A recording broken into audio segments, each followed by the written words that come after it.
زړه مې د تورو یک د تورو وینو ډنډ دی که غرغرې کړم دیوالونه رنګومه زما د زړه یا د زړه ناسوره زخمه ناجوړه پروت یې په عالم دې ګرځومه خدای خود تیر یا تیر کس پیره کالا چې خوله خندا ته جوړوم ژړا راځي نه ناوسه جدا بیا دې څه د غم سندرې شروع کړې دي د څه وخت چې وینم غوښه یې ناست او د غم سندرې دې غږوي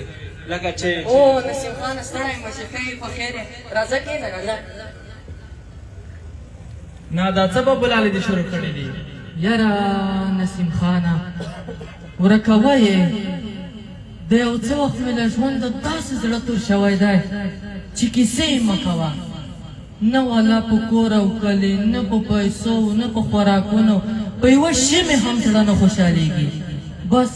هر وخت مې په زړه تورې لوخړې پورته کېږي هغه د شاعر خبره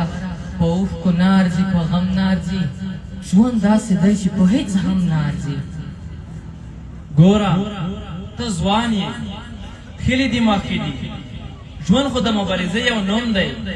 داسې پسنۍ تسلیمېدل خو د کمزورو خلکو کار دی که کورنۍ ستونزې زه د پلار او ورونو سره غږېږم خلې پر ما که اقتصادي ستونزې ما سره چې څومره پیسې دي نیمه یې ستا او نیمه یې زما او که د مینې څپې وهلی وې ووایه زه د نږدې ملګری یم چې وهل لاره ورته پیدا کړو او که داسې بله کومه ستونزه چې تا دومره ځوروي را مخکې شه چې تکیه دې شم ژوند خو داسې نه کېږي چې کینو ستونزه ژاړو او په مرګي ترې ځانونه خلاصوو ولا دا ټولې کیسې دې سمې دي خو زما زړه له دې نړۍ نه ډېر دور شوی دی کاش یا زه بیخي پیدا نه وای او یا ژر تر ژره مرګی را سره مېلمه شي دا څه لیونی دې له ځانه جوړ کړی دا خو ژوند دی کله کله سړی همداسې کېږي نو بس موږ به ځان وژنې کوو موږ خو یوازې زموږ نه یو زموږ ځان او ژوند خو له موږ سره د نورو هم شریک دی ترې د مور لپاره د زړه ټوټه او تسکین ځلی د پلار لپاره د امسای د ورونو لپاره د مټې او د خپلې پتمنو خویندو لپاره د عزت ټیکری که خدای مکړه ته سبا نه یې دغه پیغلې خویندې به د پردیو سترګۍ ته ټیټې سترګې ولاړې پلار به دې په ملا مات شي او مور به د زړه چاودې شي یوه میاشت مخکې د سلیم کاکا زوی ژوند وژنه کړې ده ته راځه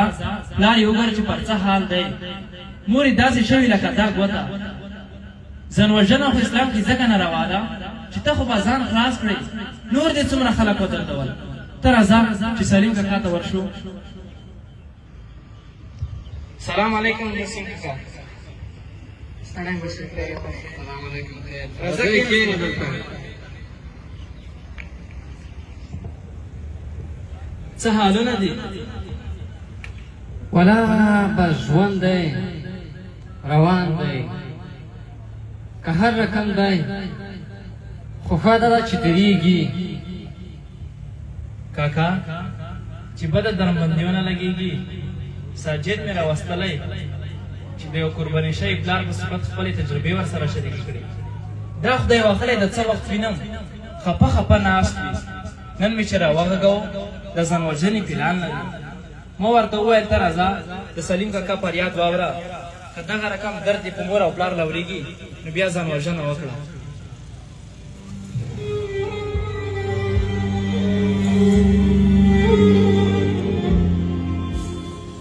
ما کوه سلیما دا څه و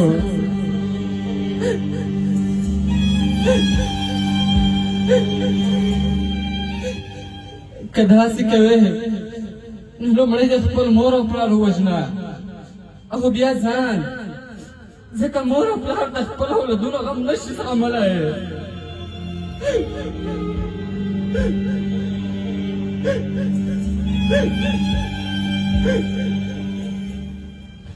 زموږ امهان زوی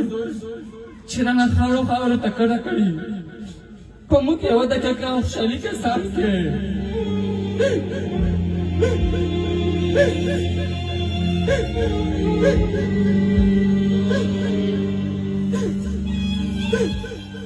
هر وخت مې سترګو سترګو ته کېږي هغې په ما قیامت کړ قیامت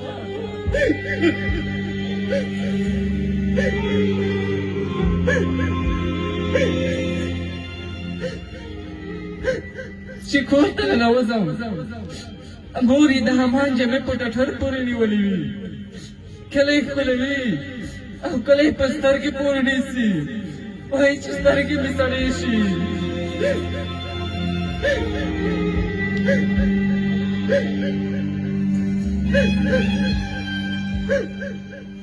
په نیمه شپه د کور دروازه خلاصه کړي وایي که خامخا امان راشي هسې نه بهر ولاړ وي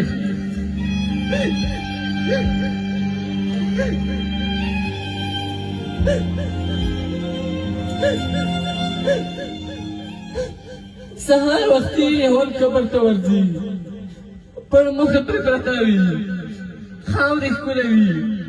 پر مخ پورې سولوي د ښې زړه چاودې شوې ده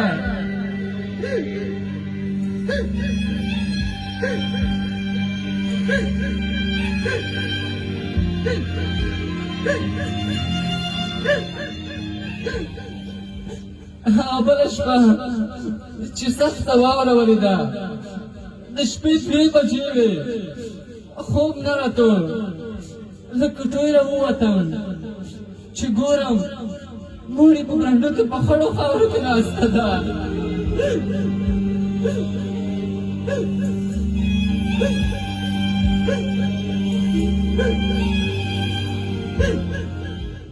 ورته مې وویل دا څه لیونتوب دی ولې ته یې وویل احمد به په دا سړک په خړو خاورو کې وي او زه به په توده کوټه کې څملم همدلته خړو خاورو کې کړی